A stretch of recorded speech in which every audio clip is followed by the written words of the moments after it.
Tenemos casi 2000 años recordando el sacrificio que hizo el Hijo de Yahweh por la humanidad. Todo el mundo cristiano tiene este recordatorio no solamente de la parte de la herencia hebrea, sino también de la herencia cristiana católica romana, ¿no? Así de que es un tema de que en cierta manera nos atañe a todos, pero todos, o mejor dicho, la gran mayoría, solamente se ha enfocado, ha magnificado el sacrificio, pero que gracias a las fiestas del santuario o las celebraciones, o mejor dicho, las convocatorias que tiene el santuario, vemos que en este primer mes del año no solamente estamos recordando el sacrificio en el Gólgota y en la cruz, en el Calvario, que la muerte del Mesías lo hizo por la raza humana. En primer lugar, no fue capricho del Padre exigir la muerte de su Hijo para estar satisfecho y recién poder querer salvar a la humanidad. No fue así. La Escritura es clara cuando dice la paga del pecado, no es por el pecado. La paga del pecado, o sea, el pecado en sí mismo trae la muerte. Entonces el Mesías tuvo que morir, no porque fue la voluntad del Padre que muriera, porque si era decisión simplemente de Él, de una manera arbitraria, caprichosa, hubiera anulado la ley que exigía la muerte del pecador. Pero no es la ley del Padre la que exige la muerte del pecador, es la ley del pecado, la que en sí misma busca su propia aniquilación. Pero todos nos enfocamos en esta escena, ¿no? Pero muy pocos hemos abandonado, y me incluyo, de no haberle dado el correcto énfasis que sigue a continuación de este sacrificio. Por eso valoro mucho, y eso es lo que trato de transmitirle, querido amigo, oyente, hermano que me está en este momento acompañando, que la fiesta del Pesaj o de la Pascua continúa, es el anticipo para vivir una semana de 7 días en la festividad de los panes sin levadura. Y simplemente creemos que es que es la levadura, comer o no comer la levadura, y que nos prohibimos comer la levadura porque es un rito, ¿no?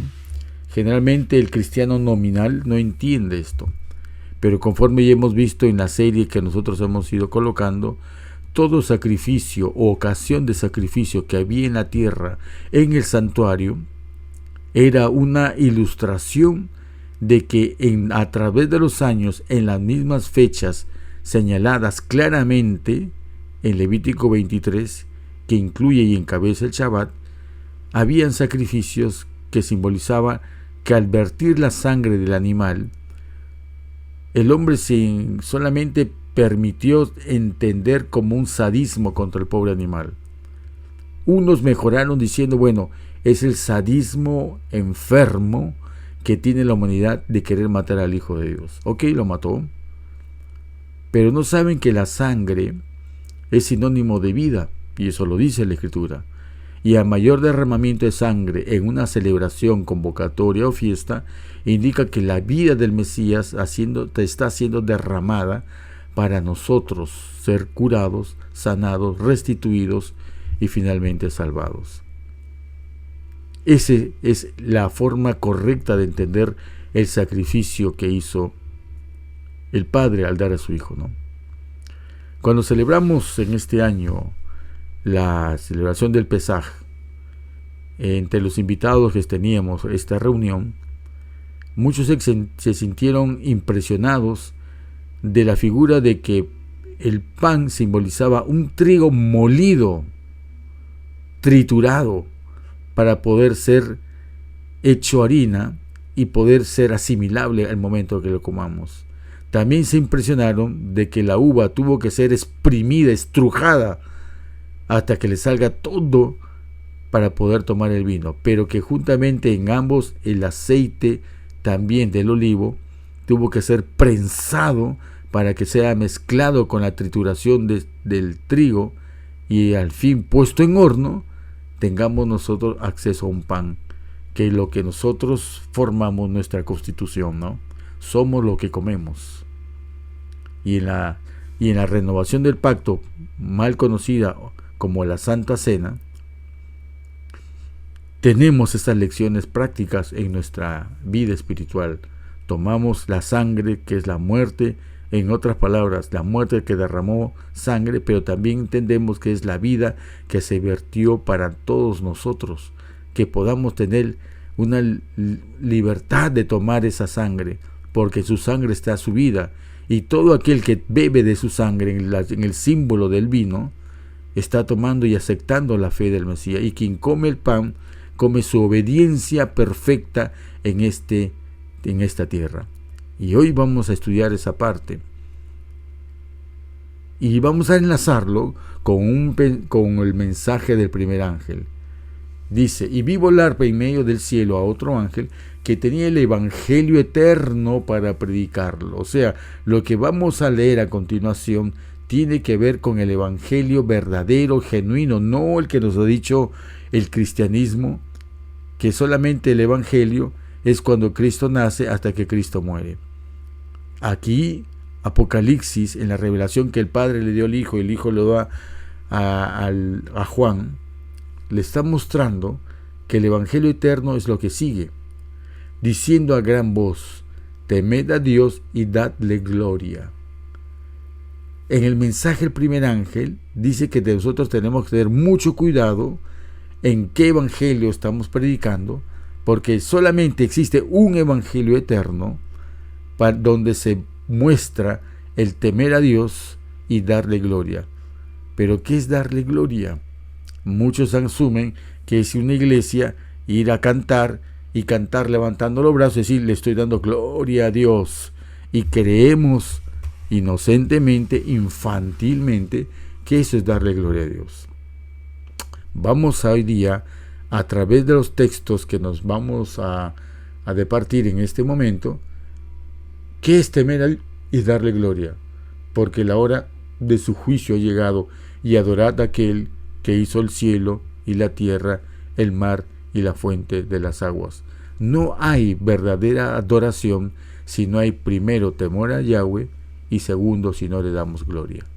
Si uno se presenta a una iglesia, a una institución o a un grupo, sea quien sea, y pretende arrodillarse y decir te estoy adorando Padre eterno, sin tener el temor primero ni la gloria también, es imposible que estemos nosotros adorando.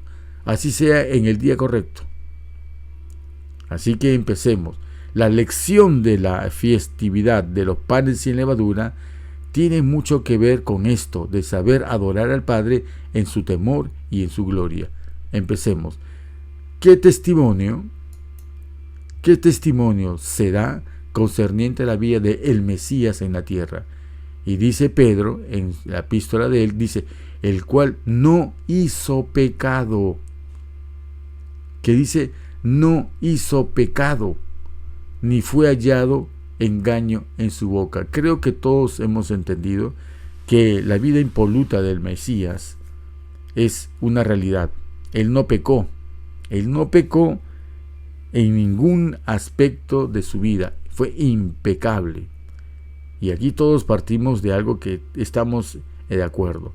Segundo, ¿qué es cierto de todos los otros miembros de la familia humana? Y ahora vamos a entender Apocalipsis 14, vamos a entender esto, queridos hermanos. Vamos a entender esto, qué significa esto, y vamos a entender también que si para adorar es obligatorio tener, ¿qué cosa? El temor, perdón, no está bien, vamos, es necesario tener esto, temer a Dios y darle honra y gloria. Esto es adorar, hermanos. No es solamente hacer la teatralidad de ir a una iglesia, doblar sus rodillas, levantar los brazos y decir: te adoro, Padre mío. Pareciera que fuera cierto. Esa es la forma. Por eso, en la parábola del fariseo y el publicano, quien fue justificado fue quien no, en apariencia, no tenía ningún argumento de justificación. Y lo vamos a entender ahora. Dice: todos pecaron. De acuerdo, todos pecaron y están destituidos de la gloria de Yahweh. ¿Qué quiere decir esto? Que cuando hay pecado no está la gloria de Yahweh.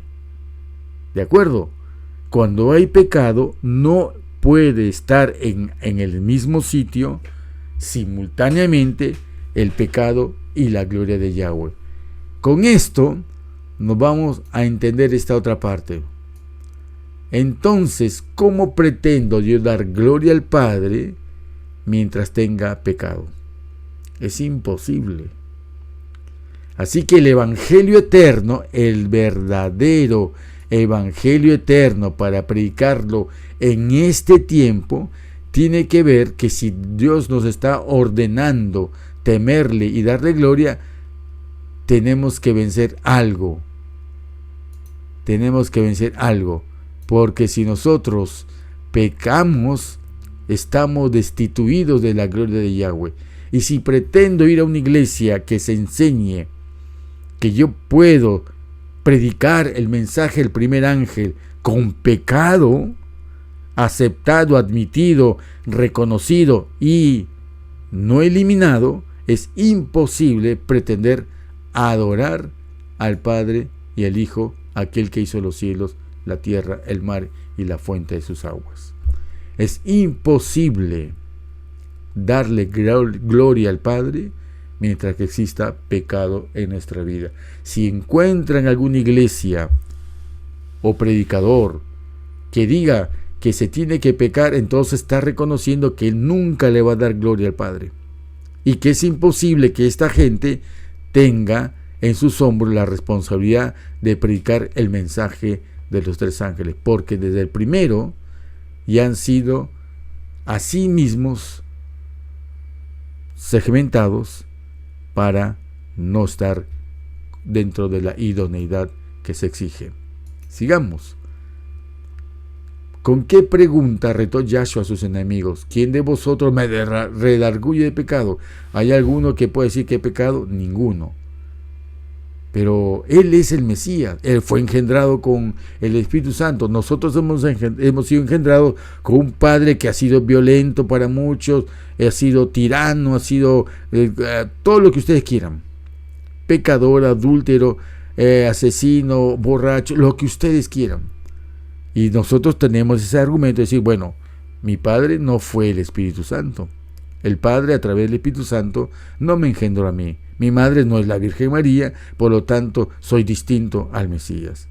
Ok, podemos decir eso, pero vamos a seguir leyendo lo que dice acá. ¿Hasta qué punto fue tentado el Mesías? Ojo, escuchen bien la palabra tentación. Mas tentado en todo, según nuestra semejanza, pero, ¿qué dice? Pero sin pecado. ¿Por qué? Ahora viene una pregunta. Si Satanás sabía que muriendo el Mesías, derramando su sangre, iba a hacer un pacto imborrable y que imposible de romper entre la divinidad y la humanidad, ¿por qué tuvo entonces que matarlo? ¿O es que Satanás no supo? Y si lo supo, ¿cuál fue la motivación de matarlo de todas maneras?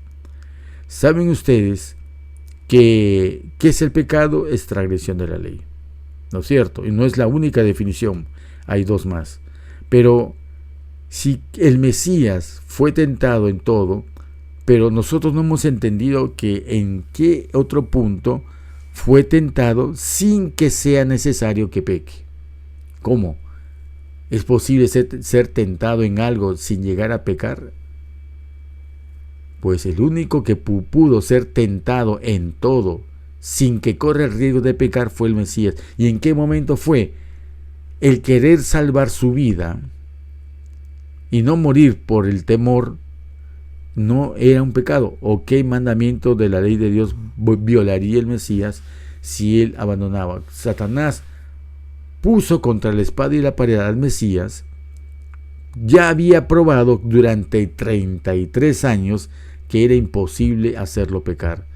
Entonces hubo una tentación superior, que fue asustarlo con la misma crueldad y sufrimiento hasta la muerte, para que él dejara, se tuviera pavor, terror, y abandonara su presencia en la tierra y fuera inmediatamente al cielo, y realmente él no hubiera cometido pecado si nos abandonaba.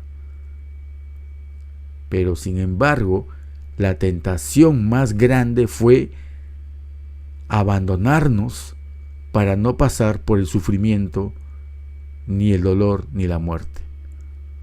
Y ahí es donde él fue tentado en todo, según nuestra semejanza. En todo.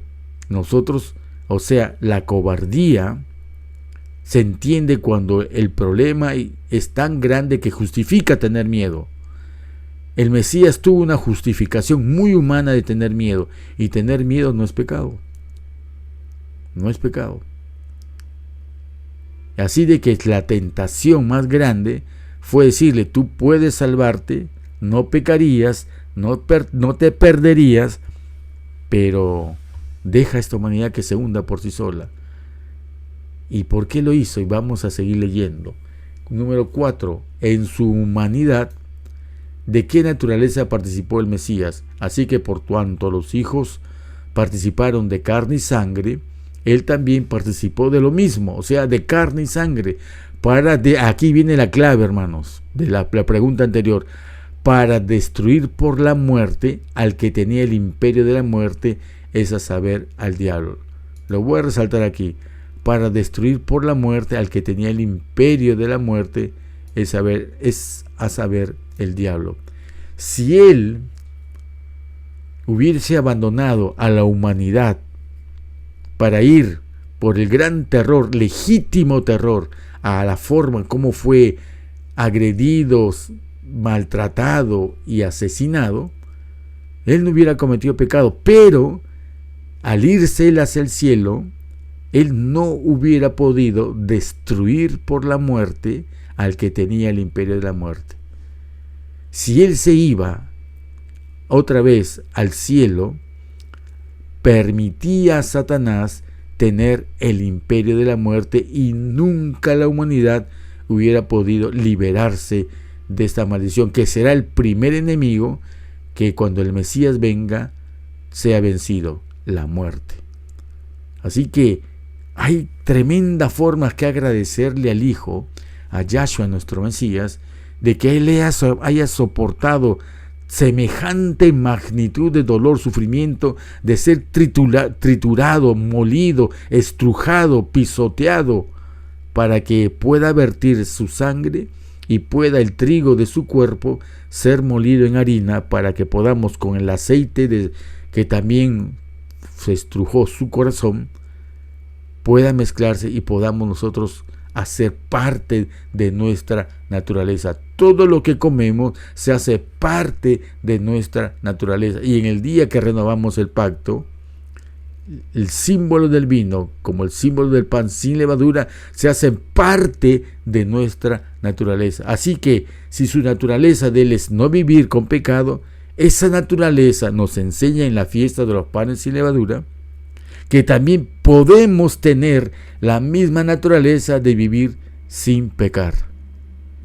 Por eso, hermano amado, es la intención de las iglesias cristianas en su mayoría de no celebrar las festividades del santuario. Por eso han mezclado la ley de Moisés llamando la ley ceremonial. Cuando se anula la ley ceremonial, y como en la mente de todos los que no hemos estado advertidos por años, hemos creído que eliminar la ley ceremonial es eliminar la ley de Moisés, cuando ya lo hemos visto en un tema aparte, que eso no está caduco. La ley de Moisés no está caduca. Lo que está caduca es la ley ceremonial, con la muerte de los animalitos, las ofrendas agrícolas, las ofrendas de aceite y otras cosas más, y las penalidades como el apedreamiento o la circuncisión física del varón, cuando todo eso ya el Nuevo Testamento lo explica que ha sido sustituido pero no anulado. Sustituido en la forma, pero el principio continúa. Punto quinto. Cuán plenamente compartió el Mesías nuestra humanidad, por lo cual debía ser en todo semejante a sus hermanos, para venir a ser misericordioso y fiel sumo sacerdote en lo que es para con Yahweh. ¿Para qué? Para expiar los pecados del pueblo. Aquellos que dicen que Cristo, el Mesías, Yahshua, recién cuando venga va a eliminar el pecado de la naturaleza humana, está obviando, contradiciendo, exasperando la paciencia del Padre, que el mensaje es de que Él, como sumo sacerdote, expía no solo de manera judicial el pecado del hombre, sino que de una manera real puede extirpar, así como extirpamos una lombriz, un parásito que hay en el cuerpo, así como quirúrgicamente se elimina un tumor, igualmente eso es expiar los pecados del pueblo, extirpar no solamente la culpa, sino los motivos en la cual el hombre peca y que se apoya en la naturaleza carnal.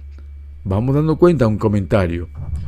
En su humanidad, el Mesías tomó nuestra naturaleza caída y pecaminosa. Si no fuera así, entonces Él no fue semejante a sus hermanos. No fue tentado en todo según nuestra semejanza. No venció, y así como nosotros, tenemos que vencer. Por lo tanto, si Él no fue semejante, entonces no es un Salvador completo y perfecto que el hombre necesita y que no debió ser salvado. La idea de que el Mesías nació de una madre inmaculada o sin pecado, que no heredó las tendencias a pecar, y que esta es la razón por la cual no solamente el romanismo se apoya, de que Cristo, como llaman ellos, o Jesucristo, como lo menciona el catolicismo, vivió sin pecar porque heredó de su madre la naturaleza inmaculada. Entonces le están diciendo que no fue el Padre quien realmente le dio el poder de vivir sin pecar, sino que María reemplaza al Padre o reemplaza al Espíritu Santo para que sea ella una forma de divinidad para que el Mesías viva sin pecado. Y pregunto, ¿y si María pudo ser una criatura inmaculada, si hay uno, ¿por qué no hubo dos Marías? Y si hay dos, ¿por qué no hubo cuatro? Y si no hubo cuatro, ¿por qué no hubo miles? En otras palabras, así como fue para el romanismo, que es posible que nazca una mujer inmaculada para dar hijos impolutos como el Mesías, ¿dónde está ese secreto para que otros seres humanos o otras mujeres también nazcan con la misma naturaleza sin pecar? Esa es una idea contraria a la Escritura, cuando dice que todos nosotros, la humanidad, estamos desprovistos de la gloria de Dios. Y la gloria de Dios no la tenemos simplemente porque tenemos pecado. Y si queremos dar la gloria de Dios, entonces tenemos que tener una vida inmaculada, en el temor y la gloria, que son las condiciones para adorar al Padre y al Hijo.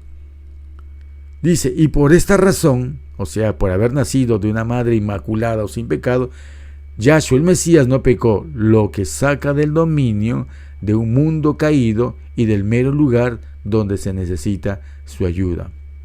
En su lado humano, el Mesías heredó justamente lo que cada hijo de Adán hereda, que es una naturaleza pecaminosa.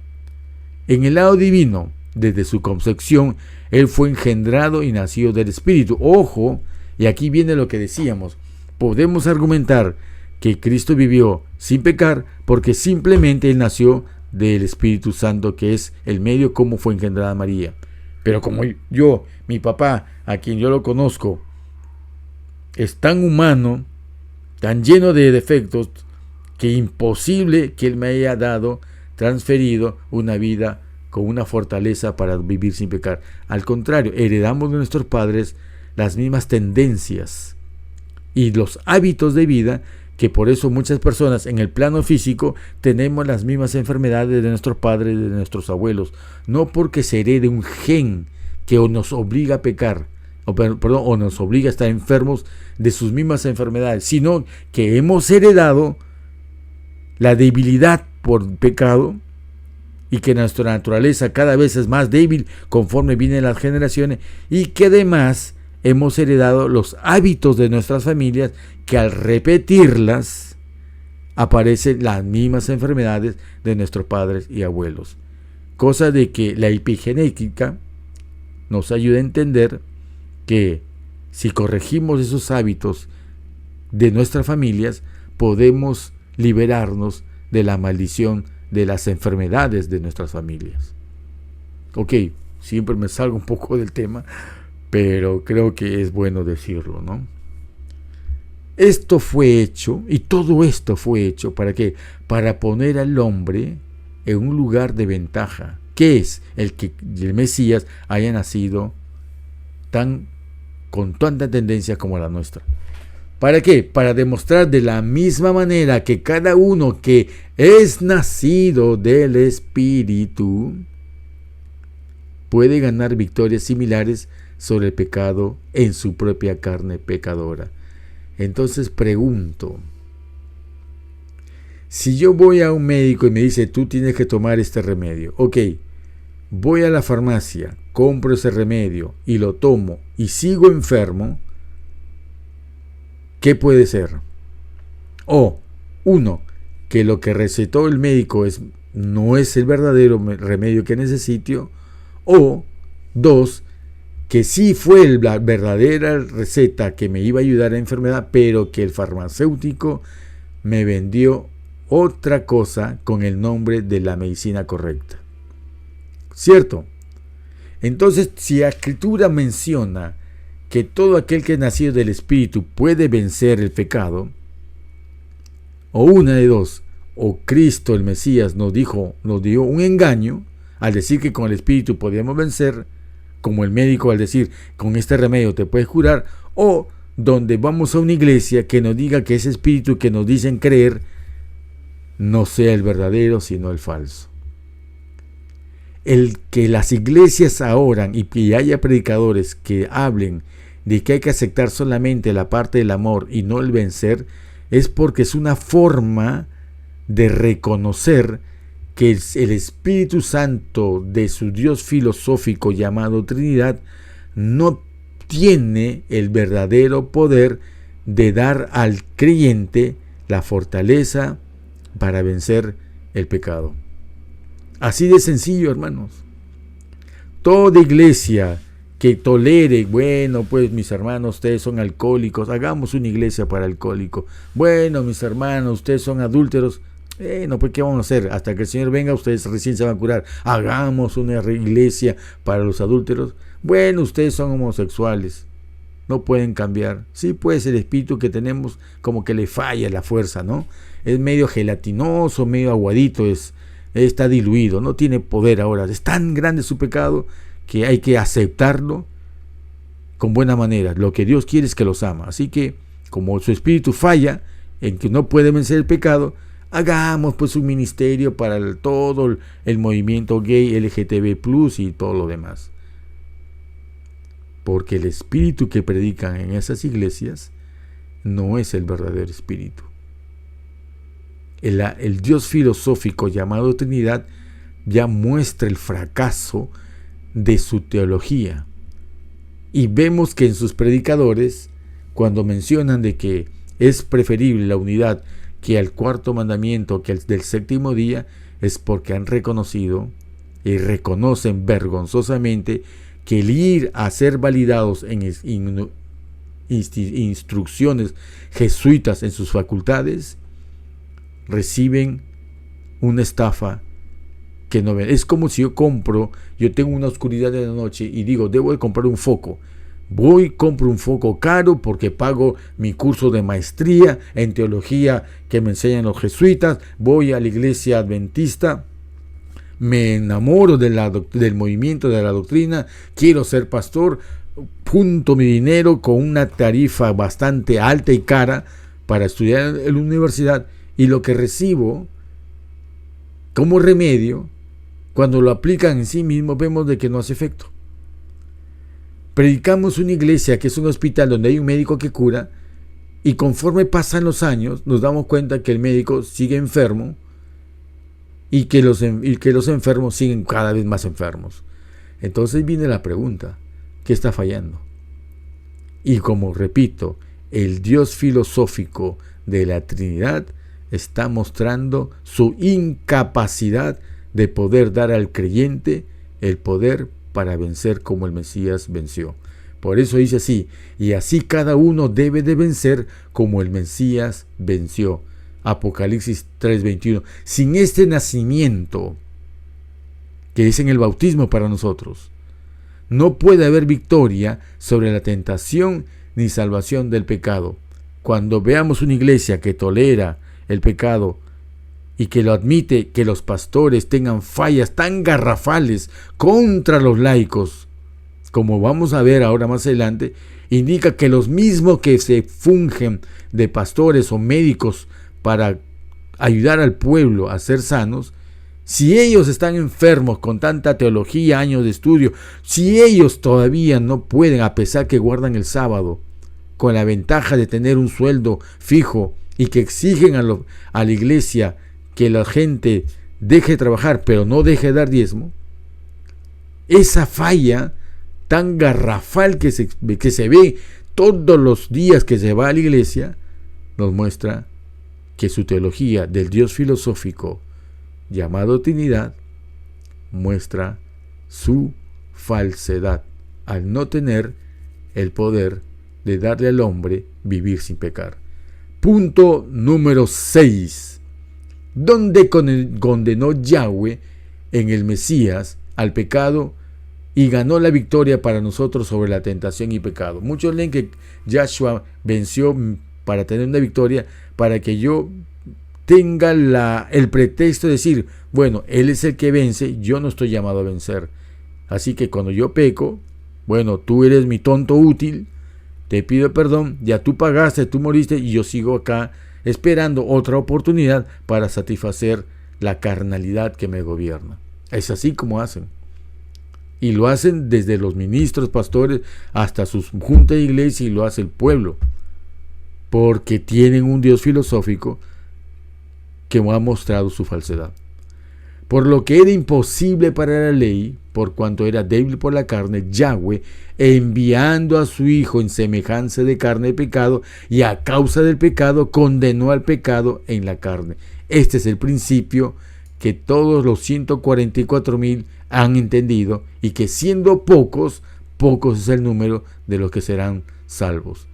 Los millones y millones de creyentes sabatistas o sabáticos que creen en el Dios filosófico son la mayoría la carne de cañón en la cual morirán, no por su fidelidad, sino por su arrogancia de creer que son ricos mientras que son pobres, de creer que ellos ven y entienden todo cuando son más ciegos que un topo en pozo de petróleo. Nota, vamos a leer la nota del punto 6. Yahweh en el Mesías, o sea, dentro de él, condenó al pecado, no pronunciando en su contra solamente como un juez sentado en una silla de juicio, sino que viniendo y viviendo en la carne, en carne pecadora, pero sin pecado. Yahshua venció viviendo en un mundo corrupto, pero porque su Padre, el Espíritu que lo engendró biológicamente, ese mismo Espíritu habitaba plenamente de él, que era de su Padre, fue como él pudo vencer el pecado. En el Mesías, dentro de él, Yahweh demostró que es posible por su gracia y su poder, resistir la tentación, vencer el pecado y vivir una vida sin pecado en carne pecaminosa. Punto 7. Por el poder de quien vivió Yahshua una vida perfecta. Dice Juan 5:30, no puedo yo de mí mismo hacer nada.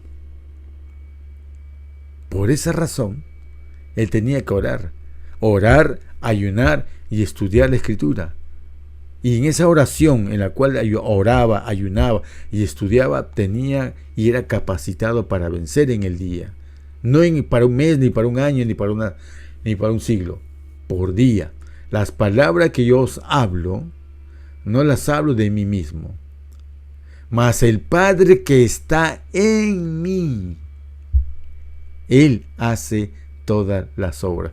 Hermanos, ¿es difícil entender esto? Es difícil entender de que el ejemplo del Mesías, de tener al Padre en Él, fue lo que le ayudó a vivir sin pecar. Y nosotros, ¿por qué no tenemos estas mismas victorias que están prometidas? Porque simplemente hemos seguido las pautas de las iglesias nominales y de pastores que están más enfermos a veces que los laicos, pero que ni toda la teología les ha servido para poder vivir una vida de victoria sobre el pecado. Nota, en su humanidad, el Mesías dependía del poder divino para hacer las obras de Yahweh. ¡Uy, qué bonito! En su humanidad, el Mesías dependía del poder divino para hacer las obras de Yahweh, igual que cualquier hombre para hacer lo mismo. ¿Entienden, hermanos? Igual que cualquier hombre para hacer lo mismo. No usó medios para vivir una vida santa que no estén disponibles para cualquier ser humano. Por medio de él, cada uno puede tener a Yahweh morando en él y obrando en el querer como el hacer su buena voluntad. El poder de vencer está en el querer como el hacer por su buena voluntad. Y tenemos los textos.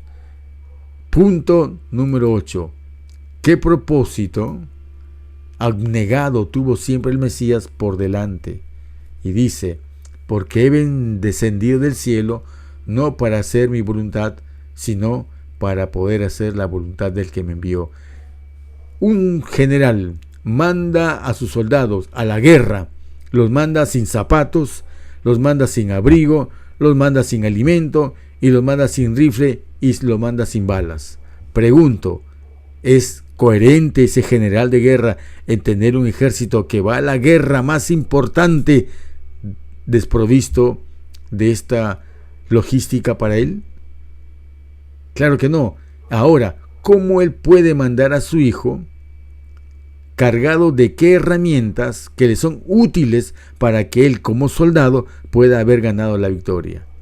Para que él, siendo nuestro ejemplo, veamos a través de estos estudios del pan sin levadura, 7 días, día perfecto, que todo aquel que ha recibido por la fe el sacrificio de su hijo, la sangre y su pan, el vino y el pan, al tomar la renovación del pacto, podamos sin temor alguno tener la esperanza de que haciendo lo mismo que el Hijo podamos hacer la voluntad de aquel que ahora somos enviados. ¿A qué? ¿A qué somos enviados ahora, hermanos? Somos enviados a esto. Vamos a leerlo acá. Somos enviados a esto, amados hermanos. Estamos enviados ¿a qué? A predicar el evangelio eterno. Y que las condiciones de ese evangelio eterno no deben ser como las que ahora predican en las iglesias nominales, que solamente es recuerdo una semana del sacrificio, en la semana de oración que hacen las iglesias sabáticas, pero se olvidan de la continuidad de los panes sin levadura. Y también se olvidan de presentar la otra fiesta, que son las primicias, que el sumo sacerdote mecía delante de Yahweh en el día de la mecida de los primogénitos, de las primicias.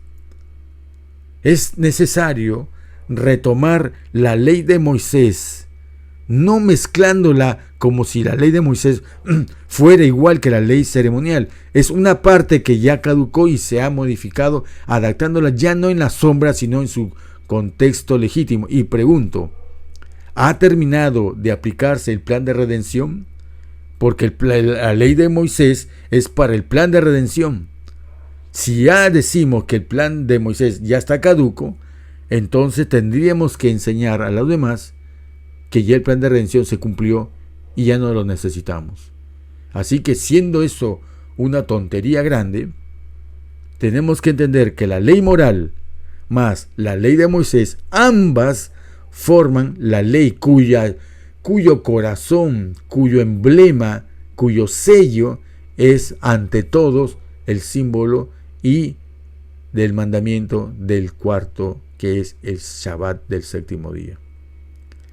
El Shabbat es la representación visible de todas las festividades, y hoy estamos en la festividad de la Pascua, en la festividad de los panes sin levadura y la festividad de las primicias. Hoy tenemos que tener ese evangelio eterno. ¿Para qué? Para aprender que es posible vivir sin pecar, y que todo aquel que quiera adorar al Padre y al Hijo tiene que tener como requisito, ¿qué cosa? ¿Qué requisitos hay para la adoración? Temer a Yahweh y darle gloria, porque para darle gloria es necesario vivir sin pecar. Hermanos amados, Yahweh nos bendiga mucho en esta festividad, que su Santo Espíritu sea derramado en todos nosotros, ¿de acuerdo? Porque nosotros estamos aquí por la voluntad divina y somos llamados a predicar el mensaje del primer ángel, no para una mayoría ordinaria, porque en esos vasos de honra que somos llamados todos, han puesto un aceite de un Espíritu Santo falso. Por lo tanto, es un vaso de honra ordinario, mientras, a diferencia de las otras vírgenes, que sí tuvieron como vasos de honra el aceite genuino del Espíritu verdadero del Padre y del Hijo. Este es el mensaje de los panes sin levadura. Sin el aceite correcto de esta festividad que está disponible para todos, será imposible tener una vida sin vencer al pecado. Yahweh nos bendiga, hermanos, y tengamos reverencia y consideración a esta festividad. Yahweh nos bendiga.